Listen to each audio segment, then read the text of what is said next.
Ropohoiva on meidän uusi oppimisympäristö täällä Kontinkankaalla. Ja tämän ideana on palvelukotiympäristö ja myös pienillä muutoksilla saadaan sairaalaympäristöksi. Meidän opiskelijat pystyvät harjoittelemaan täällä erilaisia hoitotyön tilanteita ja myös tutustumaan älyteknologiaan ja robotiikkaan. Miroki on tämmöinen vuorovaikutuksellinen robotti. Hän on kova puhumaan. Puhuu toistaiseksi englantia, mutta toiveena on, että me saadaan tähän vielä suomen kieli.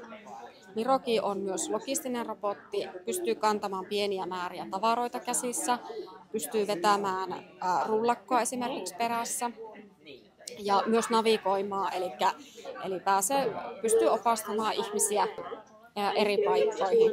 Skevo on meidän uusi sähköpyörätuoli ja se ei ole ihan tavallinen sähköpyörätuoli. Ensinnäkin se kulkee kahdella renkaalla, se tasapainottaa koko ajan, hakee sitä tasapainoa. Ja tämä on aina personoija ihmisille, mutta se mikä tästä tekee erityisen, niin tämä pääsee kiikkumaan portaat sekä ylös että alas. Eli Temi on meidän navigointiassistenttirobotti. Sitä on käytetty Oussissa pilotoinnissa ensihoito-osastolla. Asiakas kohtaa Temin sitten infopisteellä. Eli meillä on tämmöinen G2-robottikoira. Sitä on käytetty turvallisuusaspektina hoitokodeissa ja sairaaloissa. Esimerkiksi siinä on kameroita, että voi tehdä vaikka valvontavuoroja isoissa tiloissa.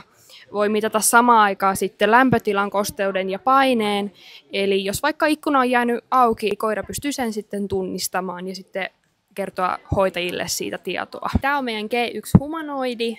Sama kuin koiralla pystyy liikkumaan autonomisesti myös ja valvota eri tilanteita ja siinä näkyy täällä kamerat edessä ja pystyy myös tanssia ja tehdä ihan perusliikettä ja viihdettä.